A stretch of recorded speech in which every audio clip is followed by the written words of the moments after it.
percaya akan janji-Mu, Tuhan. Terima kasih, Yesus. Bila iman kami, Tuhan.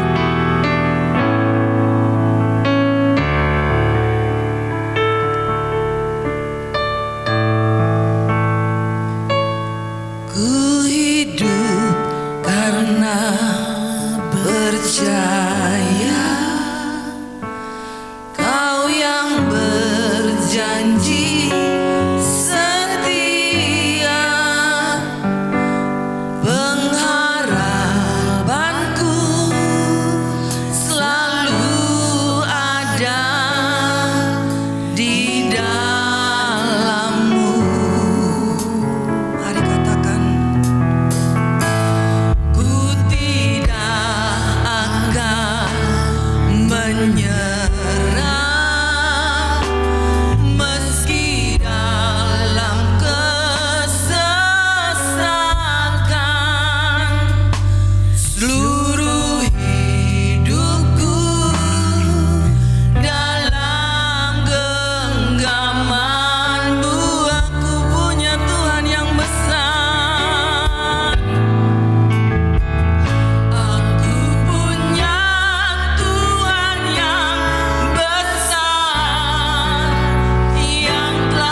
kuasa Allah yang luar biasa dalam kehidupan kami.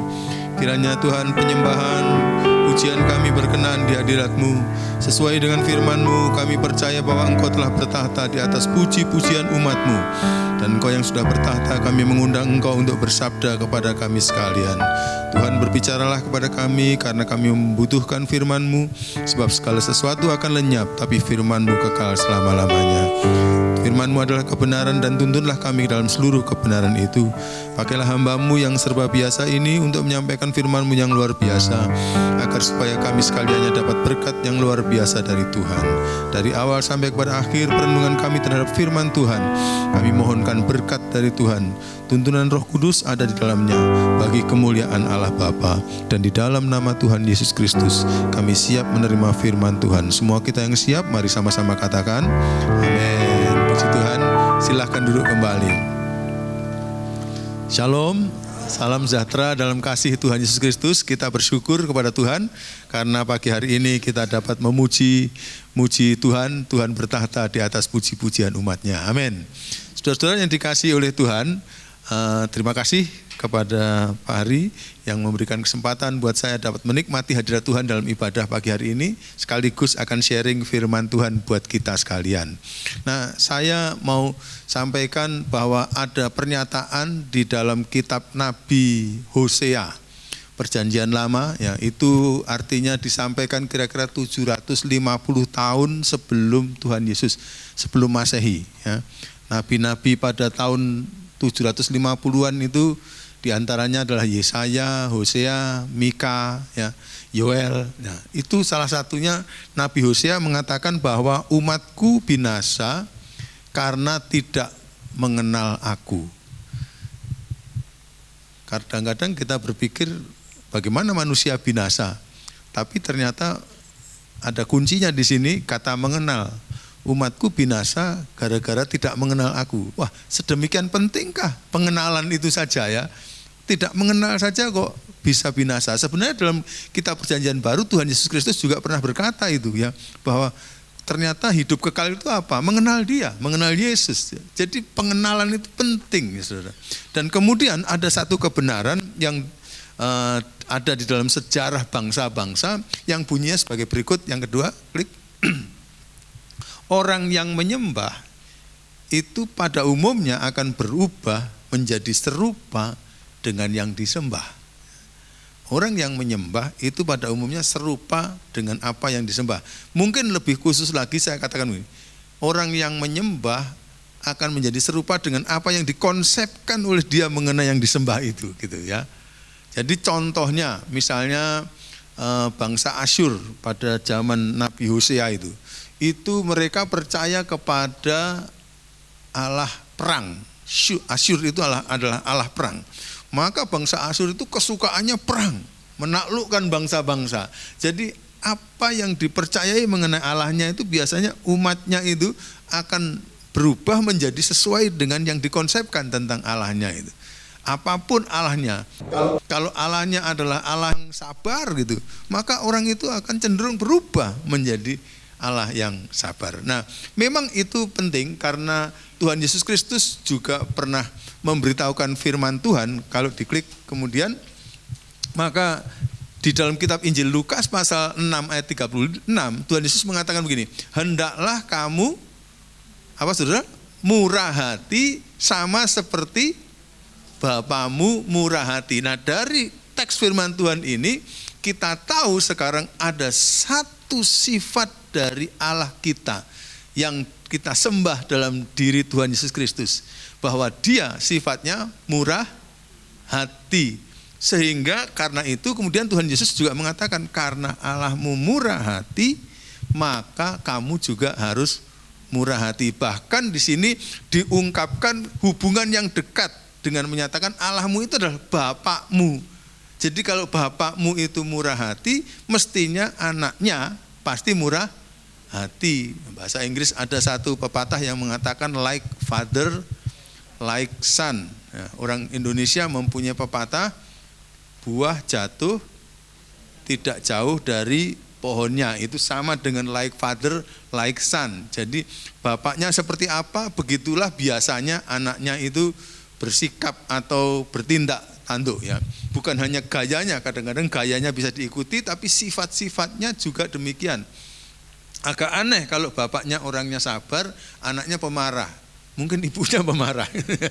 Jadi barangkali karena ibunya pemarah jadi dapat dari ibunya gitu ya. Tapi kalau ayahnya sabar lalu ibunya sabar, anaknya kok nggak sabaran. Ini dididik siapa ini? Ya mungkin dididik pembantunya yang nggak sabaran. Jadi ya akhirnya nurun. Tapi pokoknya kalau ayahnya begini pada umumnya anaknya akan begitu ya, kira-kira begitu. Nah, jadi like father like son. Nah, kalau Bapak kita di surga adalah Bapak yang murah hati, maka kita baru dapat dikenali, oh ini anak Bapak dari surga ini, karena sifatnya murah hati. Nah, Tuhan Yesus itu kadang-kadang atau cukup sering, kalau kadang-kadang sering untuk menyampaikan konsep mengenai surga yang sulit pada zamannya itu, dia menyampaikannya biasanya dengan cara yang mempermudah kepada orang untuk memahami ya. Dan itu jalurnya adalah perumpamaan. Jadi gaya berpidato perumpamaan itu adalah gaya khasnya Tuhan Yesus yang memudahkan konsep-konsep yang sulit gitu. Pada umumnya perumpamaan itu menyingkapkan mengenai siapa Bapa kita gitu. Contohnya kalau perumpamaan anak terhilang, kita suka memperhatikan anak terhilangnya, padahal di situ Tuhan Yesus sedang memberitahukan siapa Bapa kita itu. Bapa kita itu adalah Bapa yang penuh kasih dan pengampunan. Sehingga anaknya salah seperti apapun tetap diterima saja. Itu maksudnya. Tuhan Yesus sedang menggambarkan Bapa kita seperti apa. Nah, coba kita pahami pernyataan Tuhan Yesus Kristus itu bahwa Bapa kita itu murah hati, dan karena itu Tuhan mengharapkan kita juga mempunyai sifat yang murah hati. Apa sih itu murah hati? Tuhan Yesus ungkapkan dalam perumpamaan. Oke, mari kita akan membaca perumpamaan ini. Saudara-saudara, hari ini saya coba akan melayani saudara-saudara dengan semuanya sudah tersedia, sehingga kalaupun sudah nggak membuka apa-apa bisa mengikuti apa yang kita akan bahas pada pagi hari ini. Pertanyaan dari renungan kita kalau begitu begini, murah hatikah aku gitu ya? Kalau Bapakku murah hatikah aku? Dan kita akan bercermin melalui satu perumpamaan. Coba kita akan baca Matius 20 ayat 1 sampai 16 ini. Demikian firman Tuhan, adapun hal kerajaan surga sama seperti seorang tuan rumah yang pagi-pagi benar keluar mencari pekerja-pekerja untuk kebun anggurnya. Jadi ada tuan rumah yang punya kebun anggur, dia pagi-pagi benar keluar untuk mencari pekerja bagi kebun anggurnya. Ini beberapa banyak penafsir mengindikasikan dia keluar ini pasti kurang dari jam 6 pagi. Karena jam 6 pagi pada umumnya orang-orang di sana mulai bekerja di kebun atau di ladang, itu mulai jam 6 pagi. Kalau orang mau mengupah orang biasanya jam 6 pagi mulai bekerjanya ya. Oke, terus kan ayat yang kedua mengatakan setelah ia sepakat dengan pekerja-pekerja itu, ada beberapa, mengenai upah seberapa saudara? Sedinar sehari, dan zaman Tuhan Yesus memang upah kerja sehari itu sedinar. Kalau sekarang berapa ya, itu sedinar sebenarnya. Sedinar sehari, maka ia menyuruh mereka ke kebun anggurnya. Oke, lalu kemudian terus kira-kira pukul berapa saudara? 9, 3 jam kemudian 9 pagi ia keluar pula, dan dilihatnya masih ada lagi orang-orang lain yang menganggur di pasar. Lalu kemudian katanya kepada mereka yang menganggur itu, pergi jugalah kamu ke kebun anggurku, dan apa yang pantas akan kuberikan kepadamu. Perhatikan, tidak ada perjanjian 1 dinar, karena sudah mulai jam 9 kerjanya ya. Apa yang pantas kuberikan kepadamu, dan mereka pun pergi. Lalu kemudian kira-kira pukul 12, berarti 3 jam lagi ya, dan pukul 3 petang ya, 3 jam lagi ia keluar pula dan melakukan sama seperti tadi. Terus kira-kira pukul 5. Nah, ini berapa jam nih? 2 jam saja ini, 2 jam. Ia keluar lagi dan mendapati orang-orang lain pula. Lalu katanya kepada mereka, mengapa kalian nganggur saja di sini sepanjang hari? Ya kan, hampir sepanjang hari. Karena jam kerja itu jam 6 pagi sampai jam 6 sore. Ini sudah 11 jam nganggur. Jadi hampir sepanjang hari nganggur. Lalu apa dikatakan oleh Tuhan itu? Ayo. Kata mereka kepadanya, karena tidak ada orang yang mengupah kami. Maka kata Tuhan itu kepada mereka, pergi jugalah kalian ke kebun anggurku. Lalu ketika hari malam, Tuhan itu berkata kepada mandornya. Biasanya orang berhenti bekerja jam 6 dan setelah itu langsung dikasih upah kerja sehari ya. Panggillah pekerja-pekerja itu dan bayarkan upah mereka. Mulai dengan mereka yang masuk terakhir yang jam berapa? Jam 5 hingga mereka yang masuk terdahulu. Jam berapa kira-kira? Tidak ada dalam perumpamaan ini, tapi kebiasaannya adalah jam 6 pagi. Lalu kemudian maka datanglah mereka yang mulai bekerja kira-kira pukul 5, benar ya. Dan mereka menerima masing-masing 1 dinar. Kemudian datanglah mereka yang masuk terdahulu. Yang jam 6 pagi, yang jam 9, yang jam 12, sangkanya akan mendapat lebih banyak gitu kan. Yang jam 5 dapat 1 dinar, lalu yang jam 3 juga dapat 1 dinar, sangkanya mereka dapat lebih banyak. Tapi mereka pun menerima masing-masing 1 dinar juga. Ketika mereka menerimanya, mereka apa saudara? Bersungut-sungut kepada Tuhan itu. Terus katanya, mereka yang masuk terakhir ini, yang jam 5 sore, hanya bekerja 1 jam. Dan engkau menyamakan mereka dengan kami yang sehari suntuk 12 jam bekerja berat dan menanggung panas terik matahari. Tetapi Tuhan itu menjawab seorang dari mereka, saudara, aku tidak berlaku tidak adil loh terhadap engkau. Bukankah kita telah sepakat 1 dinar 1 hari? Terus, ambillah bagianmu dan pergilah. Aku mau memberikan kepada orang yang masuk terakhir ini sama seperti kepadamu.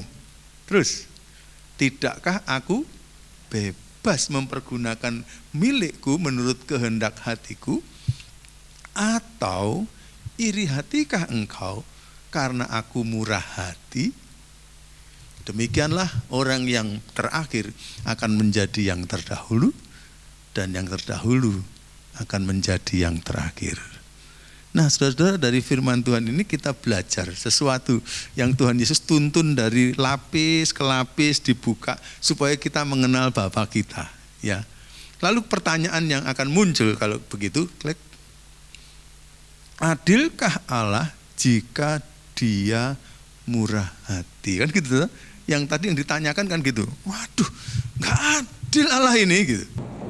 Tapi tak mengatakan, Tuhan Yesus mengatakan, apa iri hati kamu kalau aku murah hati? Jadi ada persoalan tentang keadilan dan kemurahan hati di sini. Gimana saudara-saudara? Kalau saudara-saudara seandainya termasuk yang ingin direkrut bekerja, kira-kira saudara ingin yang direkrut yang jam berapa? Saya sudah tahu jawabannya ya.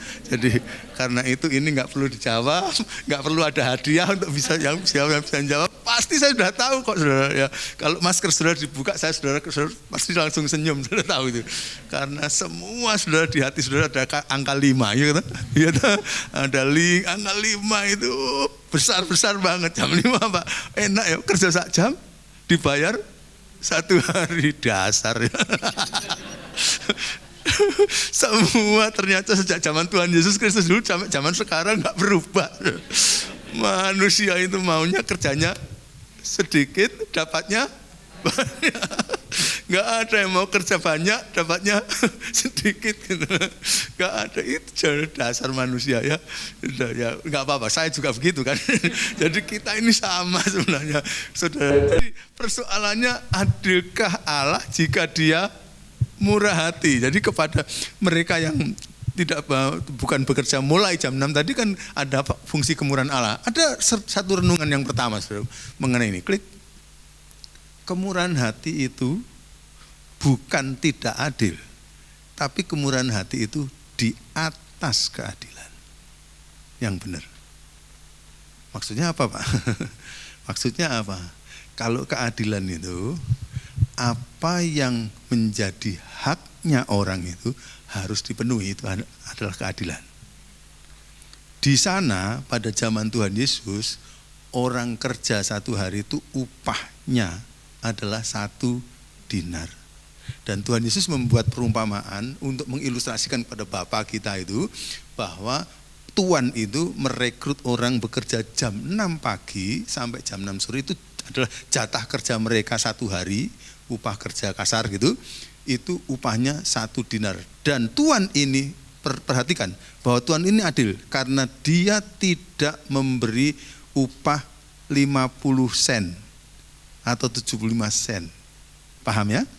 Tapi 1 dinar berarti adil. Dan karena itu mereka bersepakat kontrak kerjanya adalah keadilan. Kalau Tuhan ini membayar 75 sen, membayar 50 sen berarti dia enggak adil. Dia telah menindas haknya si pekerja itu, atau mengabaikan atau menghilangkan haknya pekerja itu. Di sini ada pelajaran bahwa kita ternyata kalau mau bermurah hati lebih dahulu harus memenuhi keadilan. Enggak benar kalau orang mengatakan murah hati tapi dia enggak adil. Adil adalah memberikan kepada orang apa yang menjadi haknya. Jangan lupa ini ya. Jadi sebenarnya yang terjadi di sini adalah kemurahan hati ternyata berada di atas keadilan.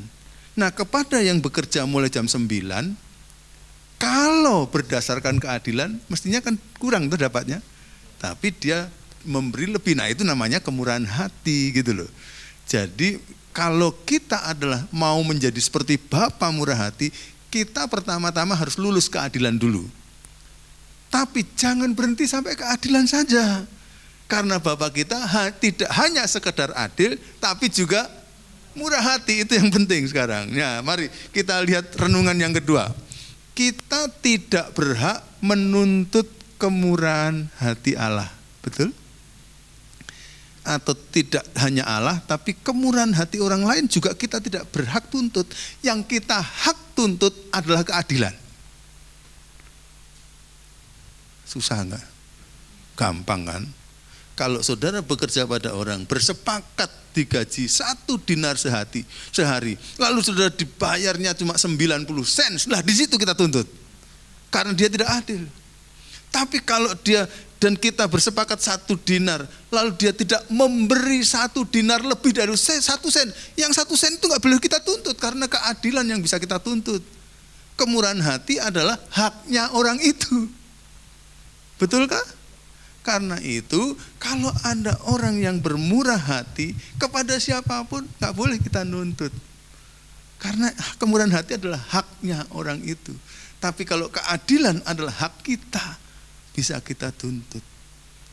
Ini juga termasuk sebenarnya kita mesti belajar sejak kecil kepada ayah ibu kita gitu. Apa yang menjadi kewajiban ayah kita dan menjadi hak kita itu dapat kita tuntut. Tapi kalau ayah kita memberi lebih kepada saudara kita yang lain, sebenarnya kita tidak berhak menuntut. Itu bukan dalam kotak keadilan, itu dalam kotak kemurahan hati. Kemurahan hati tidak boleh dituntut. Amin, amin, amin. Jadi nanti kalau Pak pemimpin kita misalnya memberi waktu lebih kepada orang lain, nggak bisa kita menuntut yang sama karena itu kemurahan hati. Kemurahan hati itu suka-suka yang memberi, suka-suka kepada murid, dan itu hak sepenuhnya dari orang itu. Jangan menyalahkan orang lain atas dasar kemurahan hati. Kita hanya bisa menilai orang atas dasar keadilan. Ya memang pada akhirnya pemberiannya beda ya. Tapi itu bukan pada kotak keadilan, itu pada kotak kemurahan hati. Nanti saudara-saudara kalau kita membiasakan punya pikiran seperti perumpamaan Tuhan Yesus Kristus ini, saudara-saudara akan dibebaskan dari rasa yang tidak benar, yaitu rasa yang ketiga ini, atau iri hatikah kita. Sebenarnya kalau kita menuntut kemurahan hati, berarti rupanya di dalam diri kita itu ada tanda-tanda iri hati. Coba kita lihat dari itu tadi ya, pekerja-pekerja yang datang pertama tadi dalam perumpamaan. Ciri-ciri iri hati itu seperti apa sih? Kalau diklik berikutnya, bila kita iri hati maka nomor 1 kita akan klik tidak suka kepada yang murah hati. Di sini dalam perumpamaan tadi dia mengisukan bahwa dia si tuan tanah tadi, si tuan yang punya anggur tadi, dalam hal ini melambangkan Allah, bersifat tidak adil. Kalau kita orang yang iri hati, pada umumnya kita menjadi orang yang tidak suka kepada yang murah hati. Dia itu loh, yang dikasih itu terus loh. Iri itu namanya. Dikasih kok, bukan karena kita punya hak, biar saja. Nah ini seperti kita bercermin di depan kaca ini, saudara. Coba nanti suka begitu atau enggak kita. Lebih sering begitu berarti kita itu orang iri hati. Bisakah kita bebas dari iri hati pada waktu kita hidup? Salah satu tandanya adalah ini. Kalau ada orang yang bermurah hati, enggak usah kita urus. Itu bukan urusan kita. Nah ini tandanya yang kedua, memperjelas apa yang pertama itu. Coba kita ucapkan, 1, 2, 3, senang melihat orang lain susah, susah melihat orang lain senang, itu orang iri hati. Orang iri hati itu senang kalau melihat orang lain susah. Jadi sudah saya katakan, saudara, kalau seandainya saudara disuruh milih, gitu, disuruh milih dari perumpamaan tadi, saudara mau didaftarkan sebagai pekerja yang datang jam berapa?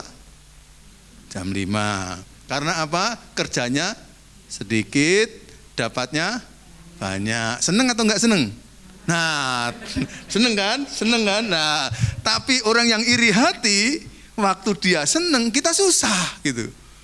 Dia kok seneng ya? Aku susah ya? Gitu. Itu iri hati. Dan kalau dia susah, kita seneng. Rasa no kona gitu. Nah itu kata-kata itu adalah kata-kata bukan dari surga itu. Coba kita, aduh hari ini Tuhan mau berbicara kepada kita supaya yang begitu-begitu dicungkil keluar. Karena umatku binasa karena tidak mengenal aku. Dan kalau mengenal biasanya akan berubah menjadi seperti dia.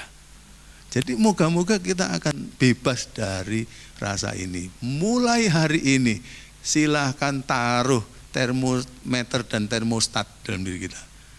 Dia seneng ya. Waduh, dia diberkati. Aku seneng juga lah gitu. Itu bagus. Kamu dapat ini. Syukur, aku seneng ya. Karena dalam Roma pasal 12 ayat 15 kalau nggak salah mengatakan apa? Bersukacitalah dengan orang yang bersukacita dan menangislah dengan orang yang menangis. Tapi kalau orang iri hati, bersukacitalah kalau ada orang nangis gitu kan. Dan menangislah kalau ada orang sukacita. Aduh, wah dia kok bisa dapat sekian banyak ya. Lalu kita nggak seneng, seneng saja. Syukur kamu diberkati ya, kamu dapat 5 rumah ya. Kadang-kadang embel-embelannya 1 buat saya. Loh itu sudah nggak usah itu, yang itu nggak usah gitu. Kamu dapat 5 rumah, aku seneng, sudah titik gitu loh. Seneng aku. Kamu dipromosikan ya, aku seneng. Aku sudah 20 tahun nggak dipromosikan. Ya mungkin itu keadilan. Ya, jadi seneng saja kalau orang seneng ya. Coba nanti dicek bagaimana dengan kita. Yang ketiga cirinya ya, klik. Tidak ada rasa syukur. Tadi dalam firman Tuhan dikatakan bersungut-sungut. Yang terima gaji loh. Terima gaji yang sesuai dengan haknya. Kok bersungut-sungut itu loh. Nah ini orang Kristen yang gak tahu bersyukur itu parah ini. Sorry, keliru saudara. Parah, kenapa? Coba kalau dia tidak direkrut oleh Tuhan tadi. Sorenya pulang, ditanya oleh istrinya, "Wah, gimana?" Nggak dapat apa-apa. Bersyukur kan mestinya? Direkrut untuk bekerja dan digaji secara adil. Tapi sudah dapat haknya masih bersungut-sungut juga. Tidak pernah memikirkan rasa syukur. Syukur, aku kok direkrut oleh Tuhan itu. Kalau nggak direkrut tadi waktu aku pulang, istriku tanya, apa yang menjadi hasilku, anakku tanya apa yang menjadi hasilku, aku nggak bisa menjawab. Syukur, syukur. Ya, saudara. Pernah saya melihat video dan diberkati luar biasa. Ada seorang usia berapa ya, 100 sekian atau hampir 100 gitu ya. Katanya di Inggris. Orang kaya raya luar biasa. Lalu kemudian dia sakit, dibawa ke rumah sakit dan oleh karenanya maka dia harus dikasih tabung gas. Tabung gas. Saudara-saudara masih melek ini. Tabung apa? Oksigen, ya, tabung oksigen. Lalu kemudian setelah 1 hari lewat, rupanya rumah sakit memberikan kepada dia notanya itu. Dan waktu kasih notanya, lalu orang ini netes. Sampai dokternya merasa khawatir ada kata-katanya yang keliru, atau waduh kalau kami memberikan nota ini keliru, mohon maaf Pak gitu. Dia mengatakan sama sekali itu tidak menjadi beban buat saya. Kalian tahu saya konglomerat. Tetapi saya menjadi menyadari. Saya menangis karena kenapa? Kemarin-kemarin dulu tuh saya menghirup udara dengan gratis selama 90 berapa tahun atau 100 tahun lebih, dan saya tidak pernah ucapi syukur tiap hari itu. Dia nangis. Sekarang ketika saya di sini, satu hari saya harus bayar sekian pound mata uang Inggris untuk hanya mendapatkan nafas agar aku hidup. Ayo, yang kurang bersyukur, ingat satu hidup. Terima kasih Tuhan. Terima kasih Tuhan. Dahulu aqua itu, air itu gratis. Sekarang ada harga. Karena itu orang Jawa kuno dulu pernah ada pepatah yang mengatakan hidup ini koyo mampir ngombe. Karena zaman dulu kalau orang jalan-jalan dari kampungnya ke kampung lain, dia ngelak, dia haus, gampang. Cuma mampir saja ke rumah orang, Bu, Pak, minta minum, akan dikasih sak kendi, gratis. Apakah air sekarang sudah berharga? Sebenarnya bukan harganya, bukan airnya yang berharga, kemasannya yang berharga. Airnya tetap gratis, Tuhan terus beri secara gratis. Tapi gara-gara dikemasi, lalu akan akhirnya ada harganya. Pinter-pinternya Pak Tirta itu, ya, menciptakan kemasan sehingga sekarang kita tiap kali mau minum harus bayar. Ya saya orang kampung, saudara. Kami dulu jangankan cuma minta sak kendi, sak gentong juga gratis. Orang zaman dulu tuh hidup gotong royong. Siapa yang punya sumur ya, kalau mau ngambil saja langsung di sumur sana gratis minum wis. Dari mana itu? Bukan dari orang yang bikin sumur, dari Tuhan yang menyediakan air. Kalau kita mau hitung untuk tidak bersyukur ya selalu bisa. Tapi kalau orang punya roh syukur, maka tidak begitu cara menghitung hidup. Zaman sekarang itu orang sudah enak, masih kurang bersyukur lagi. Ya, zaman dulu belum ada kendaraan yang mempercepat perjalanan. Orang kata, aduh, andai kata ada kendaraan yang bisa mempercepat perjalanan. Tuhan kemudian karuniakan pikiran, naik ternak, naik binatang bisa lebih cepat. Lalu Tuhan kasih pikiran bikin gerobak lebih cepat. Tuhan kasih pikiran kepada manusia bikin mobil lebih cepat. Tuhan kasih pikiran kepada manusia bikin kereta api lebih cepat. Tuhan kasih pikiran kepada manusia naik kapal laut lebih cepat. Tuhan kasih pikiran kepada manusia kasih pesawat terbang lebih cepat. Masih juga manusia katakan kurang. Ya sudah, komentarnya yang tadi dasar ya. Dasar itu bukan saudara-saudara di sini. Keluarga saya saja, saudara. Dasar tidak pernah bersyukur. Jangan menunggu umur hampir 100 tahun baru bersyukur. Besok pagi waktu bangun bisa bernafas. Terima kasih. Hirup udara. Tuhan terima kasih. Gratis. Tuhan terima kasih. Tiap kali minum, terima kasih, gratis. Amin. Ya. Kalau orang iri hati nggak pernah bisa syukur. Yang keempat, kata-kata kita cenderung menyakitkan hati orang lain, ya kan? Sikapnya orang-orang yang awal tadi waktu saya dibagi itu, dia sebenarnya menusuk perasaannya saudara kita itu yang dapat berkat lebih dari Tuhan. Bisakah kata-kata kita seperti dalam kitab Efesus itu selalu menjadi berkat bagi orang? Nah, coba kita sekarang kalau gitu renungkan mengenai Allah kita. Sifat Allah kita, klik. Allah kita dari perumpamaan ini diperkenalkan sebagai Allah yang adil dan murah hati. Nomor 1, Kalau Taurat Perjanjian Lama itu biasanya berfokus kepada keadilan, itu kata orang. Tapi perhatikan kalau Allah sedang menyatakan dirinya dalam kitab Perjanjian Lama, sebenarnya dia juga memperkenalkan diri sebagai Allah yang murah hati. Tapi yang ditangkap oleh umat Perjanjian Lama itu hanya sebatas Allah itu adil, dan gara-gara itu maka agama yang didirikan atas dasar pemahaman orang Perjanjian Lama terhadap Allahnya adalah agama hukum.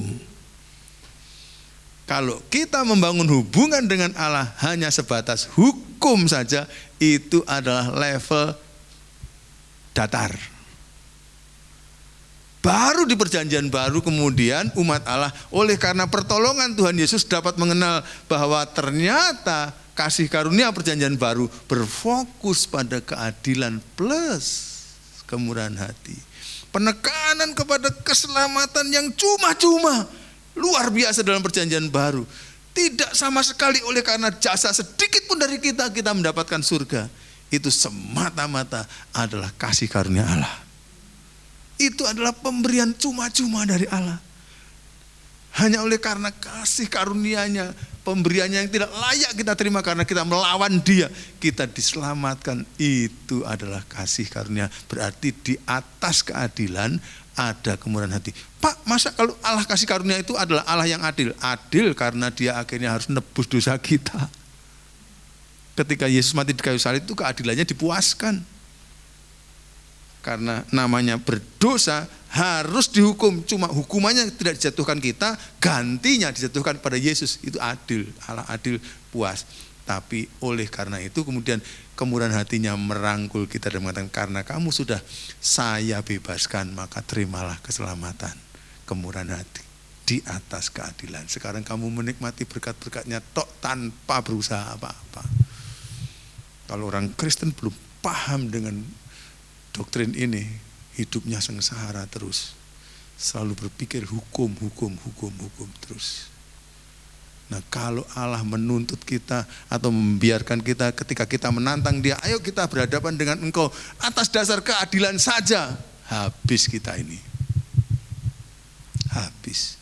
Karena kalau kita dihitung kesalahan kita, tidak pernah kita bisa menebus kesalahan kita dengan kebaikan kita. Untunglah Allah tidak hanya mendekati kita dengan keadilan, tapi juga kemurahan hatinya. Dengan begitu diharapkan kita itu juga begitu dengan orang lain.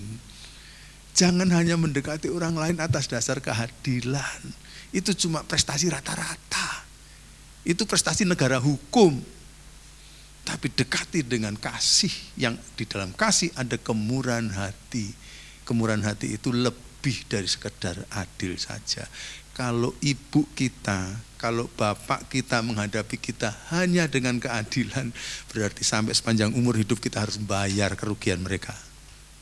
Tapi untunglah, walaupun kita kencingin dia, walaupun kita berakin dia, tidak ada satu orang pun yang dengan sengaja mau dikencingin atau diberakin orang lain. Tapi ibu kita, ayah kita sama sekali tidak pernah mengeluh dan tidak pernah menuntut, karena kasih melampaui hukum. Bagaimana kalau hubungan kita dengan Allah kita dasarkan atas keadilan lalu di plus kemurahan hati? Bagaimana kalau hubungan kita dengan yang lain-lain kita dasarkan atas keadilan lalu di plus kemurahan hati? Jangan cuma sebatas keadilan. Itu SD. Naiklah ke SMP, SMA, perguruan tinggi kalau bisa, profesor kalau bisa. Profesor dalam kemurahan hati. Amin. Yang kedua, klik. Kalau berdasarkan keadilan saja, tadi sudah saya sentil. Sebenarnya yang orang kedua, orang yang datang jam 9, upahnya 75% saja, 75 sen. Yang datang ketiga, upahnya adalah 50 sen. Ayo klik. Yang datang keempat, klik. Upahnya cuma 25 sen. Yang datang terakhir kurang dari 10 sen. Tapi akhirnya semua dapat 1 dinar. Mbok ya bersyukurlah. Mbok menjadi seperti dia, Tuhan yang murah hati itu. Karena orang biasanya senang kalau kita murah hati.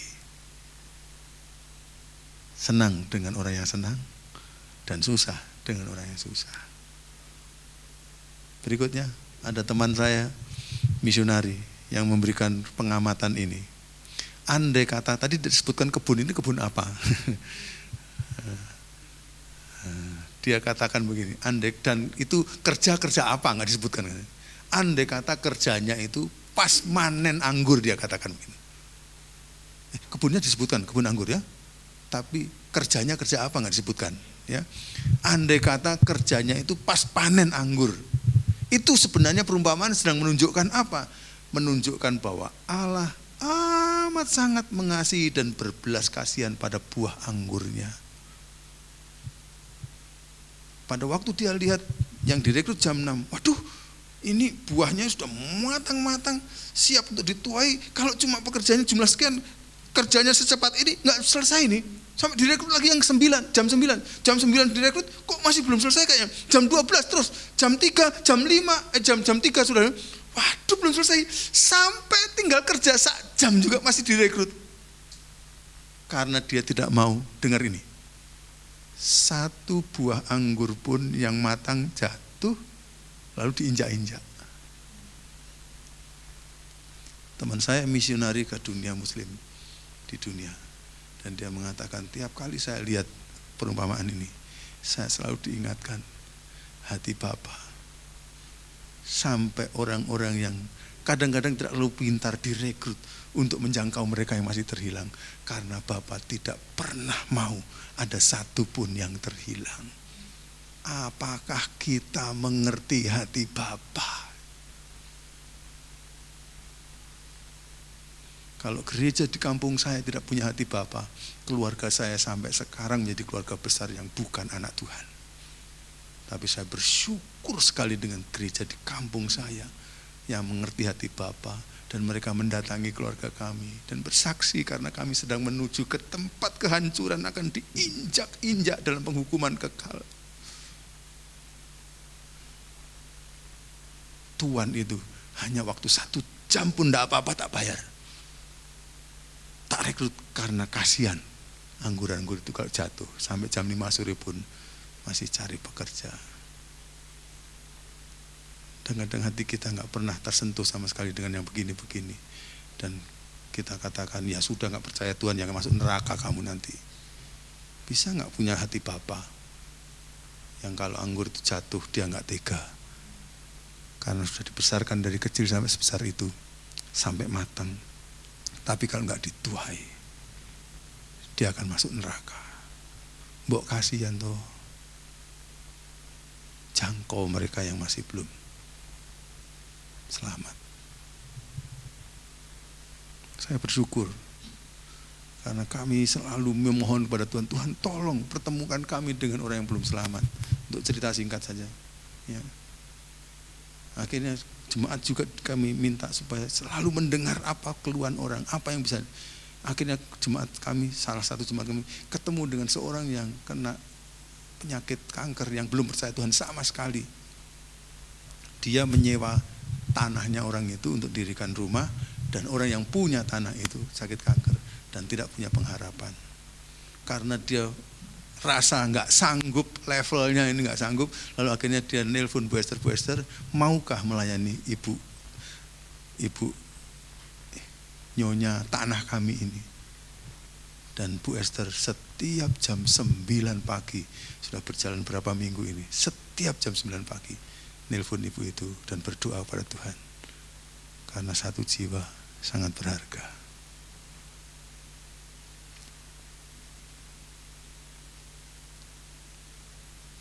Yang kedua, karena saya memang sangat mau dengan cara apapun dalam keadaan yang seperti sekarang ini kita masih bisa ketemu dengan jiwa yang terhilang gitu. Saya mengajar kemarin dulu program S2 dari Sati pakai online, dan kemudian saya mendapatkan meminta mereka untuk membuat paper pelayanan.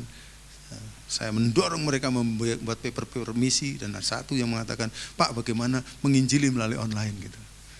Lalu dia bikin paper itu, tapi dalam menjalankan paper itu ternyata dia sudah mulai melakukan, dan akhirnya melalui hubungan internet ya, Ada satu anak pemuda di Bali yang akhirnya mengatakan, pertemukan kami dengan gereja yang di ini. Anak yang sama sekali tidak kenal Tuhan, karena dia berada dalam krisis kehidupan. Karena dia dipecat dari pekerjaannya, nggak dapat penghasilan, istrinya meninggalkan dia, dan akhirnya dia mencari jawaban untuk hidupnya.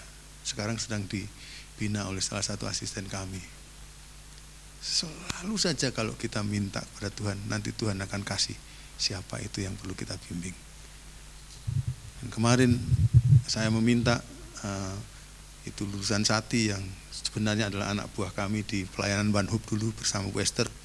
Ya, Rika sekarang menjadi misionari di Jerman. Ya, saya pernah kunjungi dia. Dan kemarin saya minta dia khotbah untuk online kebaktian kami di Bali. Judul khotbahnya ditayangkan hari ini, tapi di Bali karena hari ini adalah hari Nyepi, jadi tidak bisa, sehingga mereka yang di Bali kebaktian kemarin ya pakai online ya. Judulnya One Soul Matters ya. Satu jiwa itu ada artinya buat Tuhan. Satu jiwa itu ada artinya. Dan dia cerita mengenai seorang yang tiap pagi biasa melakukan bersepeda. Sehingga dia bersepeda. Pada waktu orang ini agak cuek gitu. Lalu ketika dia sedang bersepeda, lihat ada kerumunan orang dan kayaknya ada orang yang sedang kecelakaan tenggelam ke danau gitu. Lalu ditolong. Seperti biasa, pasti orang itu sembrono gitu. Lalu kemudian dia lewat saja. Tapi kemudian waktu jalan pulang, dia melihat dari agak kejauhan, seperti ada tanda-tanda bahwa dia kenal dengan orang yang mati masuk ke danau itu. Dan ketika dia dekati, dia lihat ternyata kakaknya.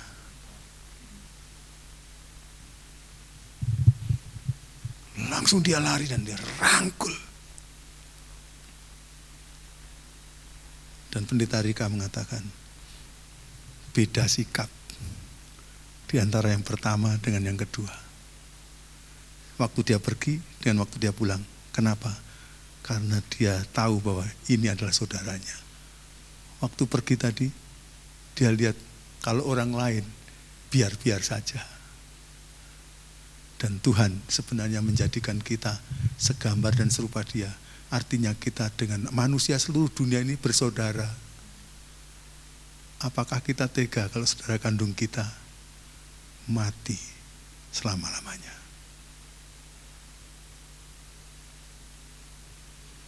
Kita suka tidak punya beban karena tidak pernah menganggap yang mati itu adalah saudara kandung kita.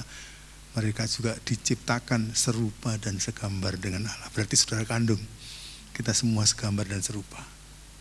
Semenjak kita bisa mempunyai paham seperti ini, akan beda cara kita memperlakukan orang yang belum percaya kepada Tuhan. Saya tidak tahu apa yang Tuhan mau. Saya sangat terdorong untuk sampaikan semua ini pagi hari ini. Saya hanya mengatakan keluarga besar kami mengucapkan terima kasih yang sebesar-besarnya kepada Tuhan. Karena akhirnya keluarga besar kami selama 37 tahun akhirnya diselamatkan satu-satu sampai semuanya selamat. Tapi kami juga mengucapkan terima kasih kepada gereja di kampung kami itu, yang telah menaburkan benih sehingga kami bisa datang kepada Tuhan. Orang tidak datang kepada Tuhan dengan macam-macam kejadian-kejadian. Pada umumnya yang paling banyak orang datang kepada Tuhan itu karena orang yang sudah kenal Tuhan itu ngomong dan ngerangkul mereka. Contohnya keluarga besar kami yang sekarang tinggal hidup, sebagian sudah pulang ke surga.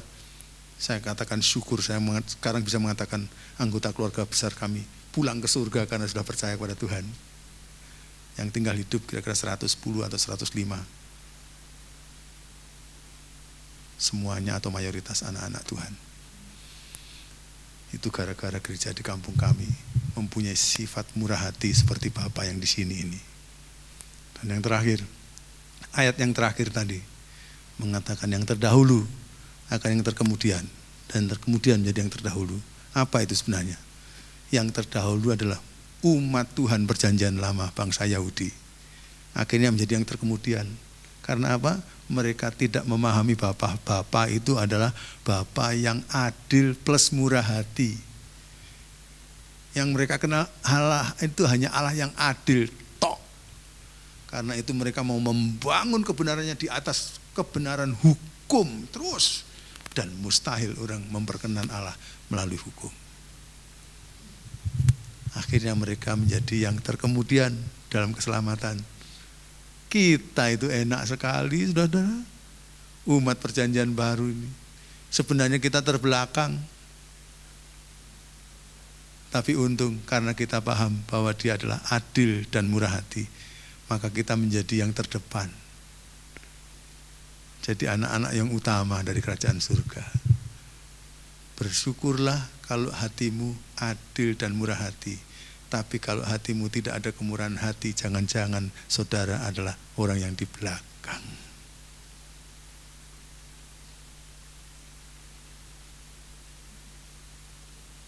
Ada artinya jadi umat perjanjian lama. Karena gak mengenal Allah sepenuhnya. Kalau kita sudah mendapatkan keadilan dan kemurahan hati Allah, jadilah kita adil dan murah hati. Jangan cuma adil tok. Amin. Mari saya undang saudara akan berdiri bersama-sama. Nyanyian tua yang mengatakan, ku mau sepertimu Yesus, disempurnakan selalu. Ku mau sepertimu Yesus, disempurnakan selalu dalam segenap jalanku, memuliakan namamu. Ku mau sepertimu Yesus, ku mau sepertimu Yesus, disempurnakan selalu dalam segenap jalanku, memuliakan namamu. Saya akan mengajak saudara-saudara berdoa. Tapi sebelum saudara dan saya berdoa, bolehkah saya bertanya satu hal ini? Setelah saudara mendengarkan firman ini, mengertikah saudara maksudnya? Dan adakah di antara saudara-saudara yang punya kerinduan supaya saudara akan menjadi sama seperti Bapa di surga? Bapa di surga adalah adil dan murah hati. Biarlah kita adil dan murah hati. Kalau itu ada di hati kita, itu akan menggerakkan hidup kita.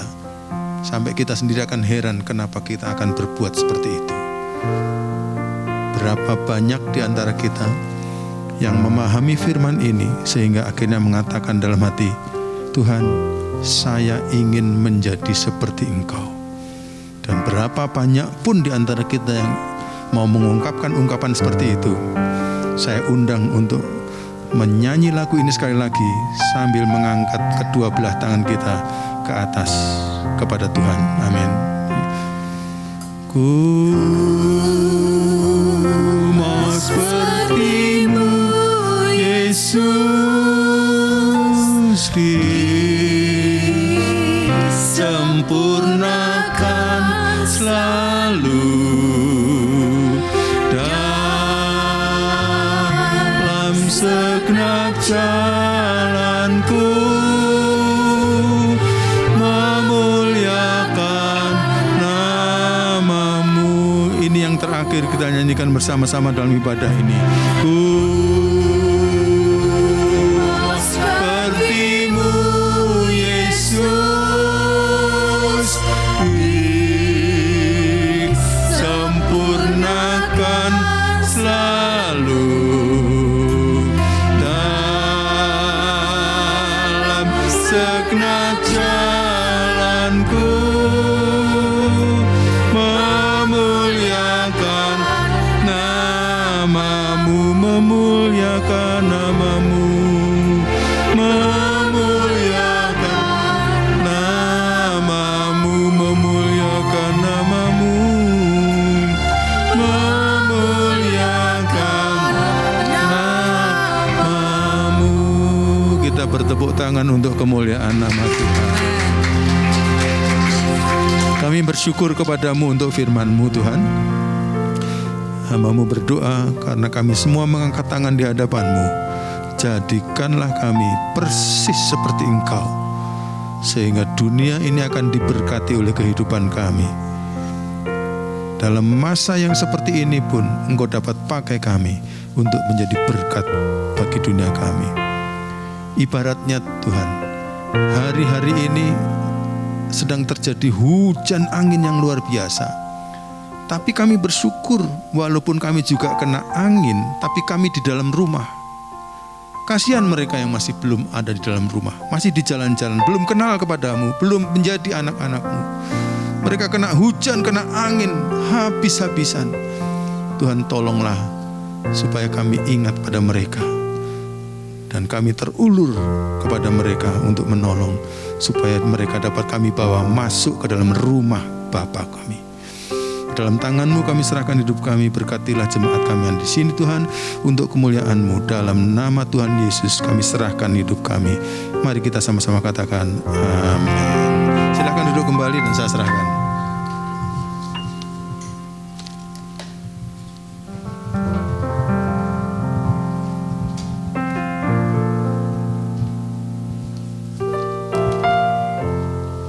Shalom. Atas nama GP Hope, kami mengucapkan banyak terima kasih untuk pelayanan Pendeta Gatot Budiono. Tuhan Yesus memberkati Pak. Bagi yang mengikuti ibadah tatap muka, harap mendaftar terlebih dahulu di grup WA seperti biasa. Bagi yang tidak hadir di dalam tatap muka, bisa mengikuti ibadah ini, nanti bisa diakses melalui YouTube sekitar jam 2. Dan dihimbau senantiasa membangun misbah doa pukul 7-8 malam seperti yang diumumkan di grup WA. Ajak setiap anggota keluarga untuk membangun hubungan intim dengan Tuhan. Dan doa malam tetap pukul 7 malam setiap hari Rabu. Dan dimohon 15 menit sebelumnya untuk hadir, untuk mengisi untuk protokol COVID. Kami ucapkan jemaat yang baru beribadah di tempat ini, selamat bergabung. Sebentar nanti teman-teman boleh membagikan formulir perkenalan agar kita dapat mengenal lebih dalam. Mari kita berdoa buat persembahan.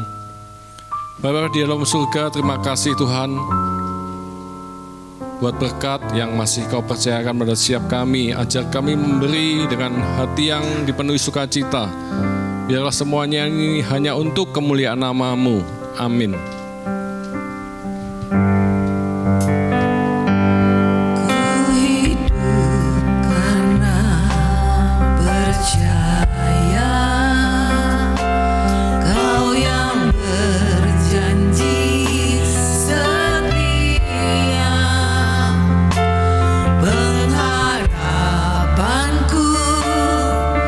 Selalu ada di dalam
kita satukan hati, kita tutup ibadah pagi ini dengan doa.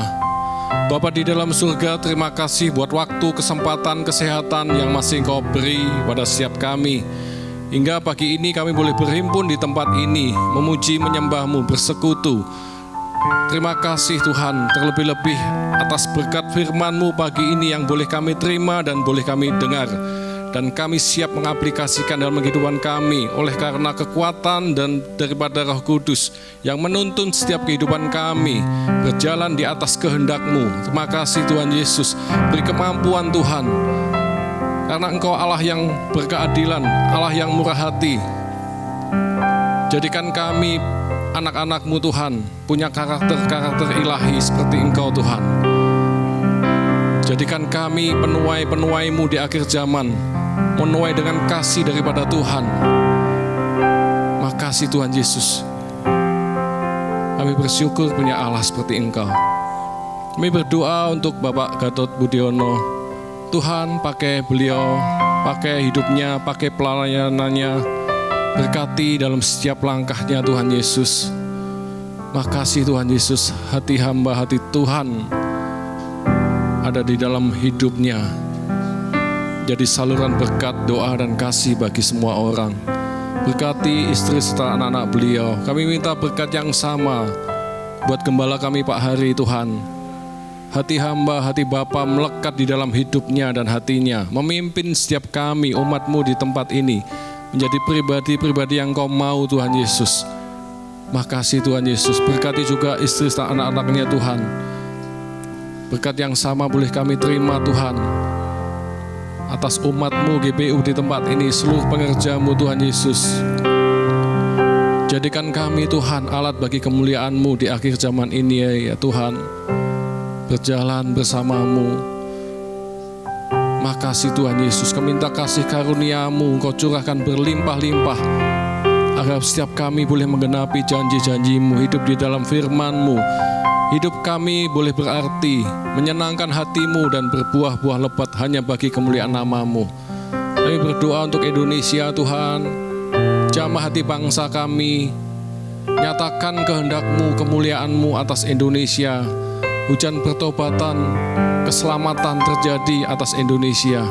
Makasih Tuhan, berkati seluruh pemimpin kami mulai dari Bapak Presiden sampai yang terendah Tuhan. Kami minta Tuhan kebijaksanaan, keputusannya yang didasarkan oleh takut akan Engkau Tuhan Yesus. Keputusan yang benar dan tepat, agar semuanya itu untuk mensejahterakan seluruh anak bangsa. Makasih Tuhan Yesus, sebelum pulang kami akan menerima berkat daripada-Mu. Mari kita arahkan hati kita kepada Allah Bapa di surga. Diberkatilah Engkau dengan segala kebaikan dari Bapa di surga, dan kasih-Nya yang sempurna di dalam Yesus Kristus, serta kekuatan pertolongan penghiburan dari Roh Kudus memampukan engkau untuk hidup di dalam segenap kehendak Allah. Kita yang sudah menerima semuanya itu sama-sama kita katakan amin. Tuhan Yesus memberkati.